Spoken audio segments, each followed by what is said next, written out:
Hi everyone.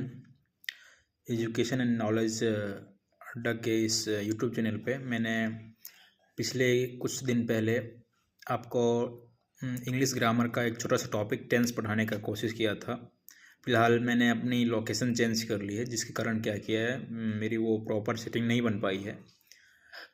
फिर भी मैंने आपसे वादा किया था कि मैं आपके लिए वो सारी चीज़ प्रोवाइड करूँगा जो कि आपको आवश्यकता है। टेंस से रिलेटेड चीज़ें हैं वो, तो मैं इस वीडियो के माध्यम से वो सारी चीज़ें मैं आपको बतलाऊँगा। हो सकता है आपको टेक्निकल प्रॉब्लम्स आए, लेकिन आप बने रहें हमारे साथ, आपको समझ में आएंगी सारी चीज़ें, आपको समझ में आएंगी। और हम बिल्कुल ही बेसिक लेवल की बातें करेंगे, कोई आपको अलग डायरेक्शन में ले जाने की कोशिश नहीं करेंगे। हमारा जो टॉपिक बच गया है उस पर हम ये वीडियो बनाने जा रहे हैं, और आशा करूँगा कि मैं वो मोर कंटेंट डालूं, ताकि क्या हो, आप चीज़ों को क्लियरली समझ सकें। ठीक है, तो मैंने क्या किया था उस वीडियो में आपको प्रेजेंट के जो थे, प्रेजेंट टेंस के सिंपल प्रेजेंट और प्रेजेंट कंटिन्यूअस, ये दो चीज़ हमने बतला दिया था। आप लोग अपने साथ नोटबुक अवश्य रखेंगे, या फिर अगर आपको ये चीज़ें आ रही हैं तो बस जस्ट लिसन कीजिए। ठीक है, और लिसन से क्या होती है, मेमोरी हमारी अच्छी बनती है। कभी कभी क्या होते हैं, कुछ बच्चे को या फिर कुछ भाई लोग जान रहे होते हैं, चीज़ें को जान रहे होते हैं, और वो सोचते हैं यार कि अब फालतू की चीज़ें हैं, क्या इस पर फोकस करें। बट क्या होती है, अगर हम उस चीज़ पर बार बार फोकस करें, ठीक है, वो हमारे कंसेप्ट को और बिल्डअप करता है, ना कि हमें क्या करता है, उन चीज़ों से दूर ले जाता है। ठीक है, तो चीज़ों को सुनना चाहिए। एक गुड स्पीकर वही होता है जो गुड लिसनर होता है। तो आपको कुछ बोलने, अगर आप उतना ही अच्छा बोल पा रहे हो, इसका मतलब आप उतना ही अच्छा सुन पा रहे हो कोई चीज़ को। ठीक है, a good listener is a good speaker is who listen goods. जो अच्छा सुनता है वही अच्छा बोल पाता है। ठीक है, मेरी भी बहुत सारी लैंग्वेज प्रॉब्लम है, मैं भी बोलने में कहीं कहीं हेजिटेशन होती है मुझे भी, but I will try to do maximum effort, and what I could do for you, I will try to give you in this video. Thank you. Let us go first. Simple present tense and present continuous we have already discussed. The third one is present perfect tense. Present perfect tense. Present perfect tense. देखिए, present perfect tense, ठीक है, इस tense की पहचान क्या होगी। हम जैसे ही कोई टेंस पढ़ते हैं तो हम सबसे पहले जानते हैं उसकी पहचान क्या होगी। ठीक है, तो हम क्या कर देंगे, उसकी पहचान लिखेंगे। पहचान आप लोग भी नोटबुक लिखें, निकाल के रखें। पहचान क्या होगी, इसकी पहचान होती है जिस किसी भी हिंदी वाक्य के अंत में चुका है। ठीक है, क्या लगा हुआ है, चुका है, चुके हैं, चुकी है, चुके हों, ऐसा अगर कोई भी हिंदी का वाक्य है जिसके अंत में ये सारे वर्ड लगे, हम बिना हेजिटेशन के उसको प्रेजेंट परफेक्ट टेंस का वाक्य मानेंगे। सबसे पहले हम कोई चीज़ को जब ट्रांसलेट करने के लिए जाते हैं तो हमें वो चीज़ पता होना चाहिए कि हम करने के जा रहे हैं। ठीक है, तो सबसे पहले उस सेंटेंस को हम रिकॉग्नाइज करते हैं, आइडेंटिफाई करते, पहचानते हैं कि वो सेंटेंस किस टेंस का है। ठीक है, तो जिस किसी भी हिंदी वाक्य के अंत में मैंने बतला दिया है, चुका है, चुके हैं, चुकी हैं, ये सब वर्ड लगे रहे, सब शब्द लगे रहे, तो उसको हम सिंपल सा क्या मानेंगे, नहीं, प्रेजेंट परफेक्ट का वाक्य मानेंगे। किसका मानेंगे, प्रेजेंट परफेक्ट। मैं बार बार सिंपल बोल दे रहा हूँ, ठीक है, क्योंकि मैं क्या कर रहा हूँ, मुझे लग रहा है कि मैं प्रेजेंट पढ़ना शुरू किया है, लेकिन ऐसा नहीं है। मैंने प्रेजेंट पढ़ा दिया है, कंटिन्यूअस पढ़ा दिया है, सिंपल प्रेजेंट पढ़ा है, प्रेजेंट कंटिन्यूअस पढ़ा है। अब जो है परफेक्ट हम पढ़ा रहे हैं, तो परफेक्ट की क्या होती है, पहचान होती है चुका है, चुकी हैं, चुके हैं इत्यादि। ठीक है, ऐसे ऐसे वर्ड लगे रहते हैं। ठीक है, ये हमने पहचान देख लिया। पहचान देखने के बाद हम प्रीवियस स्टडी अगर आप हमारे साथ कर रहे हैं इन सब चीज़ों की, तो मैंने बतलाया था क्या, पहचान के बाद हम क्या देखते हैं, स्ट्रक्चर। क्या देखते हैं, स्ट्रक्चर क्या है। स्ट्रक्चर जो होगा वो एक जैसा होगा क्या, नहीं। सिंपल प्रेजेंट का अलग स्ट्रक्चर था, प्रेजेंट कंटिन्यूअस का अलग था। इसके साथ साथ हमने बताया कि हमारे पास 4 पॉसिबिलिटी है सेंटेंस की। अफर्मेटिव सेंटेंस हो सकते हैं, नेगेटिव सेंटेंस हो सकते हैं, इंट्रोगेटिव सेंटेंस हो सकते हैं, और एक इंट्रोगेटिव में थोड़ा इलेबोरेट रो फॉर्म है उसका, WH इंट्रोगेटिव सेंटेंस हो सकते हैं, ठीक है। तो इस 4 सेंटेंस के लिए हम अलग अलग स्ट्रक्चर पढ़ते हैं, और उस स्ट्रक्चर के बेसिस पे हम क्या करते हैं, ट्रांसलेशन आसानी से बना पाते हैं। अब देखिए क्या है कि बहुत लोग कहते हैं ऐसा, अभी मॉडर्न का जैसे टाइम चल रहा है, लोग कहते हैं कि यार रिटन इंग्लिश से बढ़िया आप पहले स्पोकन इंग्लिश सीख जाओ, हो गया, रिटन की कोई जरूरत नहीं। लेकिन भाई हमें रिटेन मस्ट कंपलसरी चीज़ें हैं, ये चीज़ें आने चाहिए। लोग 2-4 इंग्लिश के वर्ड बोल नहीं लेते हैं, लोग समझते हैं कि अरे यार हमें तो इंग्लिश आ ही रहा है, बट कोई भी सब्जेक्ट अपने आप में इतना लचीला नहीं हो सकता है, ठीक है। हमें उसके पीछे एफोर्ट लगाना होगा, हमें उसकी बेसिक चीज़ें जाननी होगी। हाँ, मैं मान रहा हूँ कि अगर आपको ये सब इन सब चीज़ों से आप रूबरू हैं तो आप आसानी से बोल ले जाओगे। हाँ, लेकिन एक चीज़ और है कि जब हम स्पोकन इंग्लिश बोलते हैं तो हम वहाँ पे थोड़ा ग्रामेटिकल को लेस प्रिस्क्राइब मानते हैं, वहाँ पे ग्रामेटिकल मोस्टली वर्ड नहीं यूज़ होते हैं। अब मान लीजिए कोई स्पीच बोल रहा है, ठीक है, अब वहाँ पर देखेगा कि अरे भाई यहाँ पर हमने इस सेंटेंस का इस्तेमाल कर, तो वो तो स्पीच देगा या फिर वो फोकस करेगा कि क्या बोल रहे नहीं बोल रहे, ठीक है। ये कॉमन मिस्टेक है, ठीक है।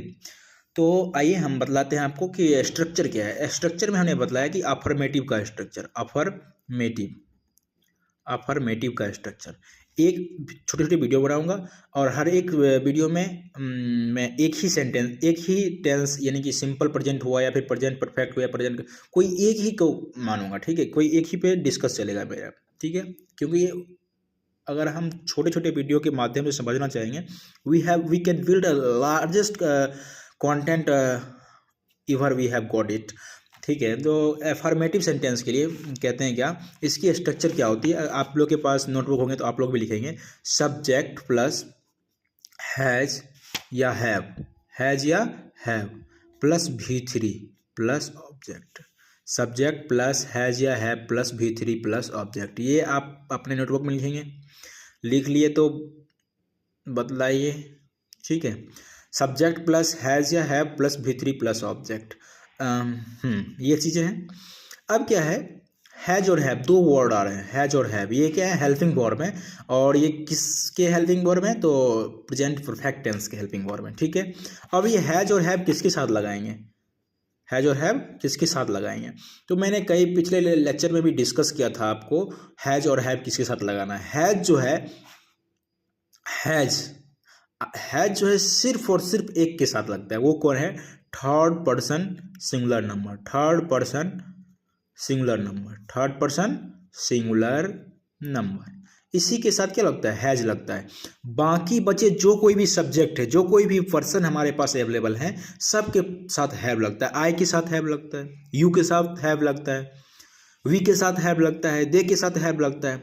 थर्ड पर्सन सिंगुलर नंबर यानी कि कोई नाम हो, ही हो, सी हो, इट हो, इन सारे वर्ड्स के साथ हम क्या लगाते हैं, हैज लगाते हैं। बाकी के जितने भी ग्रामेटिकल सब्जेक्ट हमारे पास अवेलेबल हैं, पर्सन अवेलेबल है, उसके साथ हम क्या लगाएंगे, हैव लगाएंगे। यहाँ तक कोई प्रॉब्लम नहीं होना चाहिए।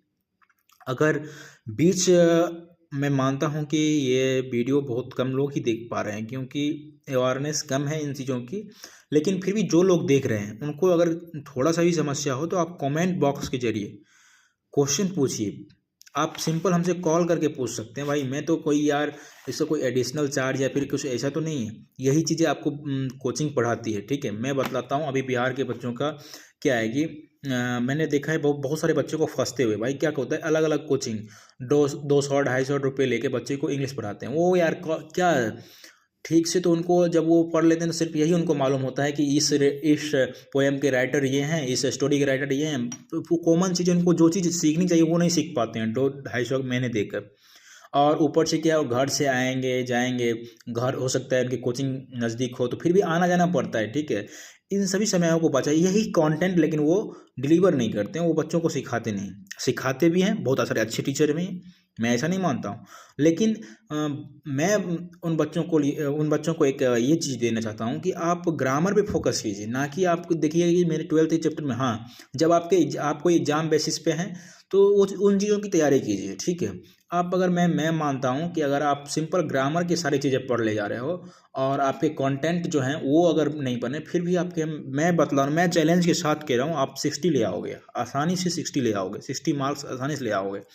अगर आपके थोड़ा बुक का थोड़ा कंपोजिशन है थोड़ा बहुत है, राइटर के नाम मालूम है, थोड़ा बहुत कहानी सुना हुआ है, तो अप्रॉक्स 80-90 के अक्रॉस आप आ जाओगे। आपको लग रहा होगा ये क्या हवाबाजी कर रहे हैं सर, या भाई ये क्या हवाबाजी कर रहे हो यार, ऐसे यूट्यूब पे आके बक बक बोल रहे हो, बोलना आसान है, करना जो करता है वो मालूम। भाई कुछ नहीं है, हमें किसी भी चीज़ का जीरो लेवल से शुरू करना पड़ता है। अगर हम जीरो लेवल से चाह रहे हैं तो वो चीज़ें हमारे लिए बिल्कुल ही आसान होती है। अब भाई क्या पैराग्राफ कोई पूछेगा, है ना, 4-5 ट्रांसलेशन पूछेगा, प्रीपोजिशंस पूछेंगे, लेटर राइटिंग पूछेगा, नोटिस पूछेगा, भाई ये क्या है यार, ग्रामेटिकल नहीं है तो क्या है। हाँ, आपको किसी पे दे दिया लिखने के लिए, ऐसे राइटिंग हुआ, ये क्या है यार, ऐसे एक ऐसे 5-10 नंबर का रहता है, एक लेटर जो है 5-10 नंबर का रहता है। आप सोचो ना यार, मैं अगर कहीं गलत बोल रहा हूँ तो बतलाओ, ठीक है। तो लोगों को इन चीज़ों पे फोकस करनी चाहिए। हाँ, मैं मानता हूँ कि वो आपकी जो टेक्स्ट बुक चल रहे हैं आप उस पर फोकस करो, लेकिन हो सकता है आप जैसे ही अपने अपने क्लास को बदलोगे, आप 11th में अलग टेक्स्ट बुक पढ़ रहे हो, 12th में अलग पढ़ रहे हो। हाँ, मैं मानता हूँ कि आपके 12th में बोर्ड है, 10th में बोर्ड है, तो क्या बोर्ड के साइड से जाओगे तो सिर्फ आप बोर्ड एग्जाम देने के लिए जा रहे हो, तो फिर तो आप बुक पढ़ो, बुकिस हो। लेकिन ये नहीं कर रहा हूँ कि आपका इंग्लिश जब पढ़ने जा रहे हो, इंग्लिश सब सीखने जा रहे हो, तो कंप्लीटली बुक पे जाओ। बुक पढ़ना चाहिए। अगर सबसे पहले क्या हुआ, हमें रीडिंग हैबिट होना चाहिए, ठीक है। रीडिंग हैबिट भी एक मैनुअल लगता है। चलिए इन सब बातों से दूर हटते हुए, क्योंकि ये विवादास्पद बातें हैं, ठीक है, लोगों को बुरा लग जाता है इन सभी चीज़ों से, ठीक है। मैं नहीं चाहता हूँ कि मैं इन चीज़ों में पढ़ूँ। फिलहाल मैं अफर्मेटिव का स्ट्रक्चर बतला रहा था, सब्जेक्ट प्लस हैज़ है प्लस V3 प्लस ऑब्जेक्ट। मैंने बतलाया कि हैज़ का इस्तेमाल सिर्फ और सिर्फ थर्ड पर्सन सिंगुलर नंबर के साथ करेंगे। थर्ड पर्सन सिंगुलर नंबर के अंतर्गत आते हैं ही, सी, इट या फिर कोई नेम, उसके साथ क्या लगाएंगे, हैज लगाएंगे। अब क्या करते हैं, एफर्मेटिव का मैंने स्ट्रक्चर बतलाता है। मैं एक एग्जाम्पल लूंगा, ठीक है, तब मैं आगे बढ़ूंगा। एग्जाम्पल क्या लेता हूं, जैसे कि मैं पढ़ चुका हूं, मैं पढ़ चुका हूं, ठीक है, मैं पढ़ चुका हूं। मैंने क्या कहा, कोई भी आपको हिंदी का वाक्य मिले, सबसे पहले उसमें क्या देखना है, आप देखो कि उसके लास्ट में क्या लगा है। लास्ट में क्या है, चुका है। किसका होगा, सिंपल प्रेजेंट का होगा, नहीं, बेवकूफ कहेगा, सिंपल प्रेजेंट का नहीं होगा, ये किसका होगा, प्रेजेंट परफेक्ट का होगा। क्यों, लास्ट में क्या है, चुका है। हमने क्या सबसे पहले क्या है, पहचान करना है किस उस हिंदी वाक्य के लास्ट में क्या है, लास्ट में चुका है, यानी कि ये सिंपल प्रेजेंट का नहीं बल्कि प्रेजेंट परफेक्ट का है। प्रेजेंट परफेक्ट का है, मैंने ये नहीं पहचान लिया, ठीक है। अब ये भी देख लिया कि इसमें नहीं लगा हुआ है, तो ये नेगेटिव का हो नहीं सकता है। क्या कहीं कुछ क्वेश्चन पूछने लगे, साधारण सा अफर्मेटिव है। अब इसमें हम क्या करेंगे, अफर्मेटिव है, ये चीज़ हमने देख लिया। अब इसमें क्या करेंगे, ये मेरा मैं मतलब क्या, सब्जेक्ट, ये क्या है, हमारा सब्जेक्ट है। और पढ़ना, मैं पढ़ चुका हूँ, रीड मतलब क्या था, पढ़ना, ये क्या है, वर्ब है। क्या है, यही क्या है, हमारा वर्ब है। तो अब हम जब इसका अफर्मेटिव बनाएंगे, तो हमने अफर्मेटिव का सबसे पहले स्ट्रक्चर क्या बोला था, सब्जेक्ट प्लस हैज या have plus V3 plus object. एक मैं काम करता हूँ, इसी सेंटेंस में एक ऑब्जेक्ट भी ले लेता हूँ, तो आसानी से समझ में आएगा। ऑब्जेक्ट क्या है, मैं एक किताब पढ़ चुका हूँ, मैं एक किताब पढ़ चुका हूँ, मैं एक किताब पढ़ चुका हूँ, ठीक है। तो मैं एक किताब, मैं सब्जेक्ट हो गया, एक किताब क्या हुआ, इसमें ऑब्जेक्ट हुआ, ठीक है।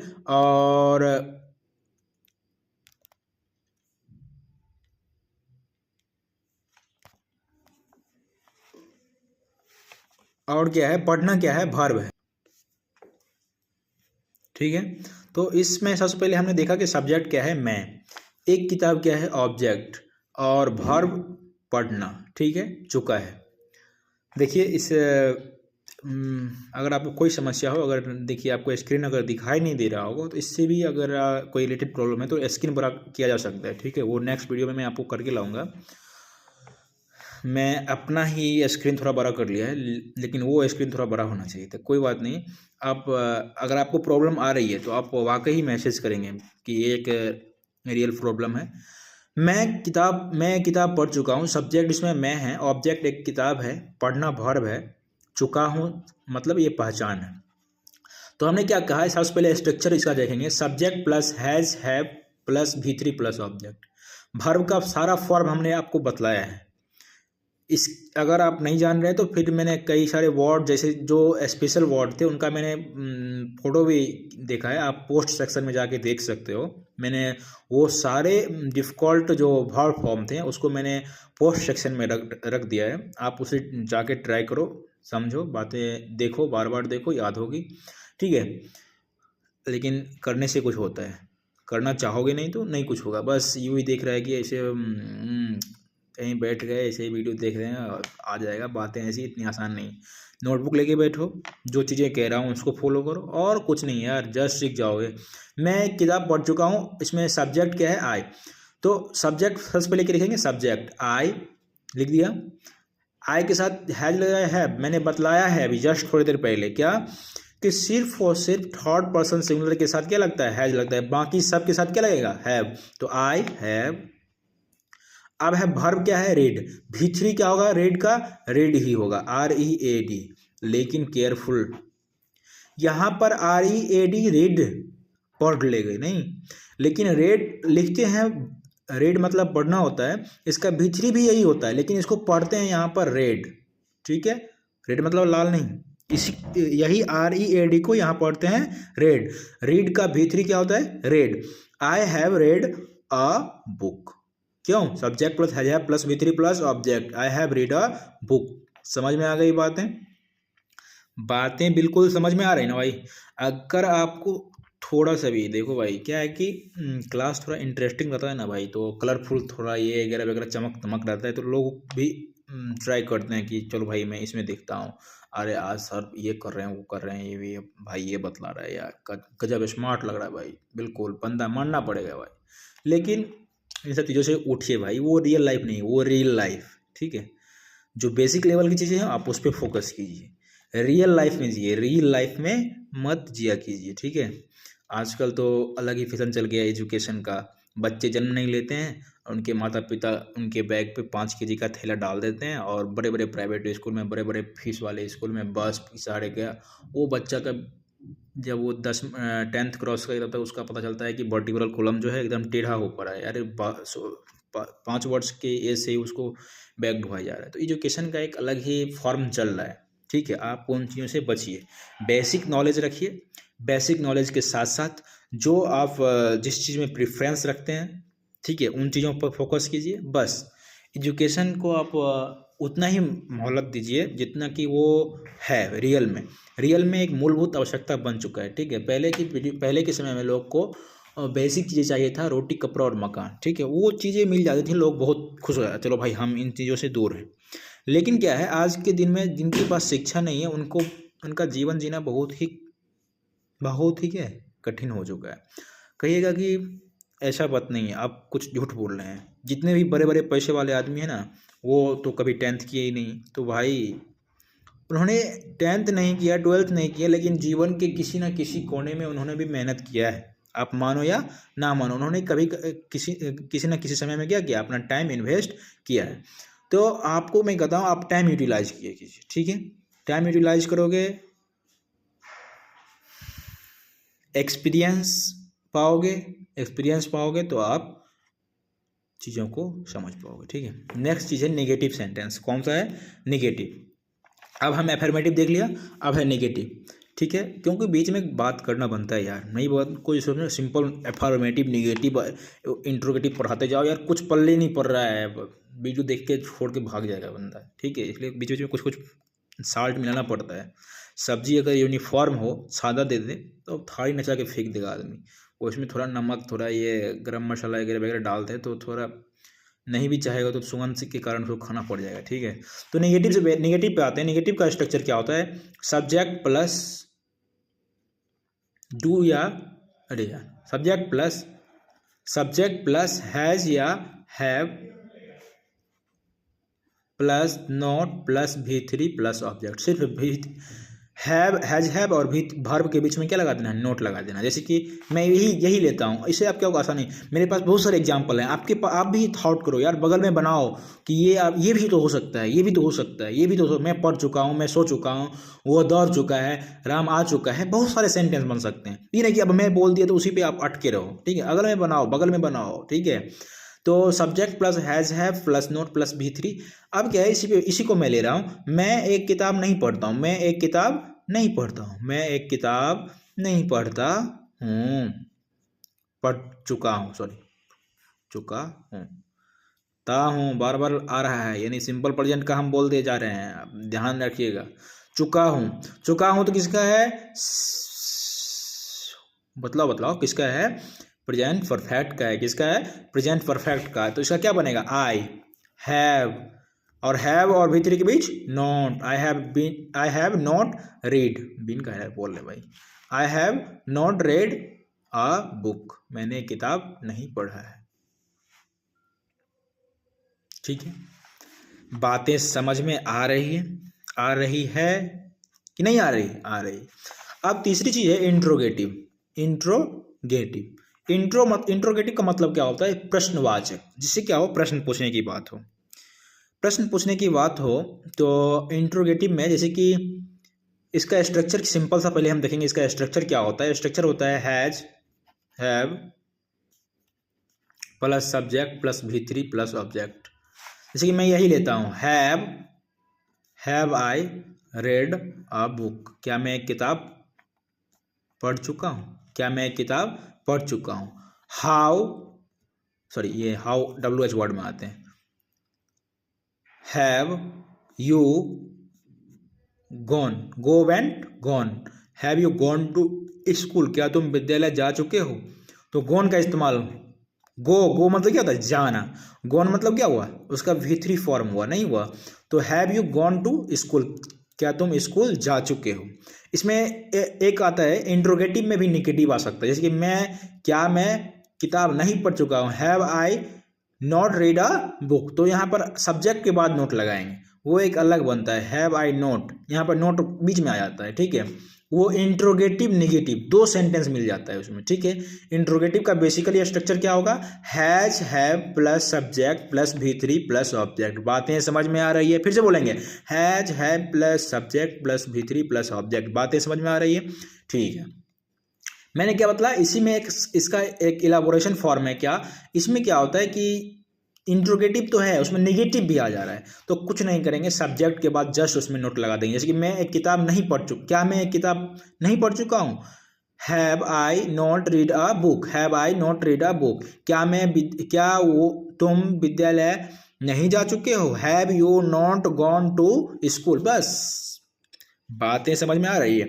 इसका एक चौथा सेंटेंस बनता है हमारे पास, WH इंट्रोगेटिव। क्या बनता है, WH इंट्रोगेटिव। आप बोलोगे कितना कंजूस आदमी है यार, एक ही पेज पे सारी चीज खत्म कर दे रहा है भाई। क्या है, सर्वाइवल फॉर फिटेस्ट, डार्विन साहब थे हमारे बायोलॉजिस्ट। बायोलॉजी जब पढ़ोगे आप तो एक डार्विन नाम के आदमी का नाम सुनोगे, पक्का सुनोगे अगर बायोलॉजी पढ़ोगे तब।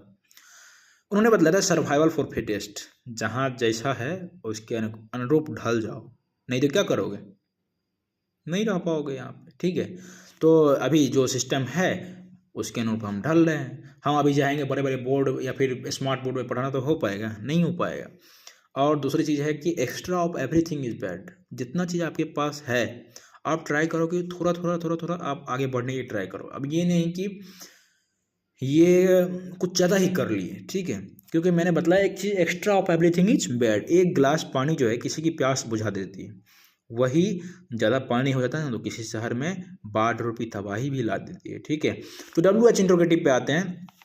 इसका स्ट्रक्चर क्या है, इसका स्ट्रक्चर देखेंगे तो क्या है, इसका स्ट्रक्चर है कुछ नहीं है। इंट्रोगेटिव का स्ट्रक्चर हमने देखा है, उसके पीछे WH वर्ड लगा देना है। क्या लगा देना है, WH वर्ड लगा देना है। WH वर्ड प्लस इंट्रोगेटिव का जो स्ट्रक्चर अभी हमने जस्ट पढ़ा है यहाँ पे, वही लगा देना है। तो आप अपने नोटबुक में हमको अभी लिख के दिखाइए कि WH वर्ड इंट्रोगेटिव का इसका क्या स्ट्रक्चर बनेगा।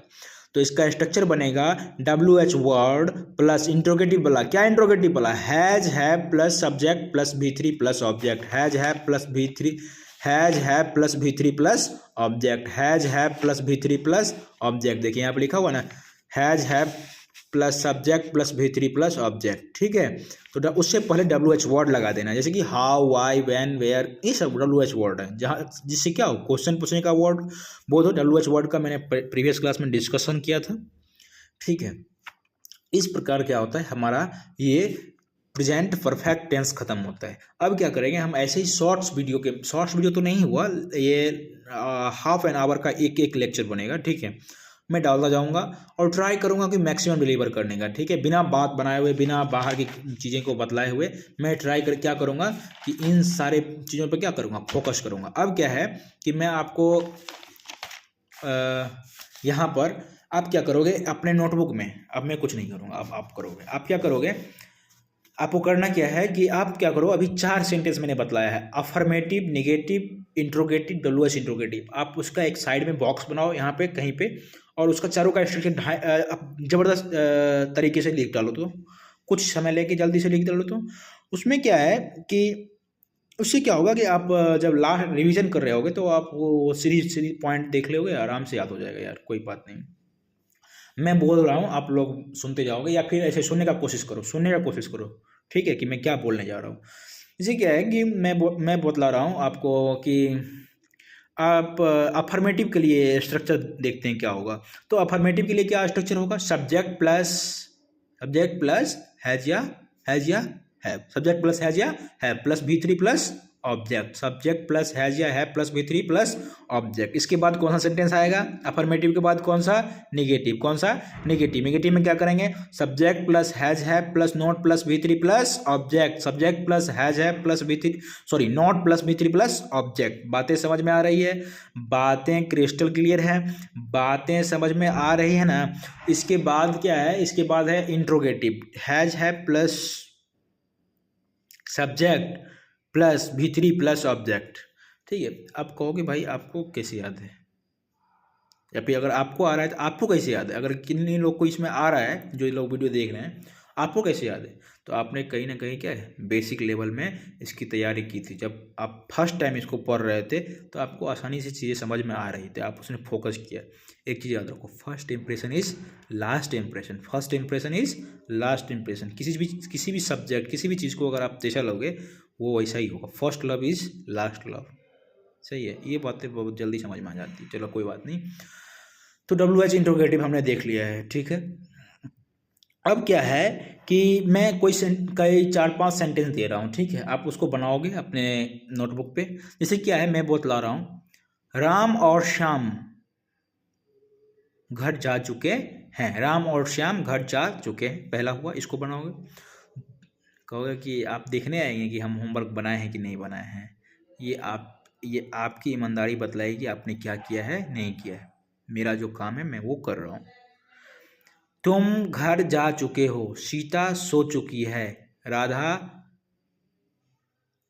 नृत्य कर चुकी है, डांस कर चुकी है, नृत्य कर चुकी है, ठीक है, हो जाएगा, डन है। जय माँ सरस्वती। पढ़ने से पहले ज्ञान की देवी का थोड़ा स्मरण कीजिए, पढ़ने के समापन पे भी ज्ञान की देवी का थोड़ा स्मरण कीजिए। इससे क्या होती है, अब ये चीज़ें क्या है कि आप बोलोगे कि आप थोड़ा स्पिरिचुअल ज़्यादा हो रहे हैं, ठीक है। स्पिरिचुअल होने की बात नहीं, जैसा माहौल बनाओगे वैसा ही क्या होता है, माहौल बनता है। माहौल अपने के द्वारा सेल्फ बनाया जाता है, किसी के द्वारा बनता नहीं है। तो पढ़ने का माहौल किससे बनेगा, वो चीज़ें हैं। और जैसे ही पढ़ोगे भाई तो माँ सरस्वती की बहन कौन है, लक्ष्मी, वो भी दौड़ी चले जाती है कि माँ सरस्वती इनको मैसेज डाल देती है, ये बंदा जो है ना बहुत मेहनत किया है, तो वो दौड़ी चली जाती है। धन्यवाद, आशा करता हूँ आपको वीडियो समझ में आया होगा। धन्यवाद।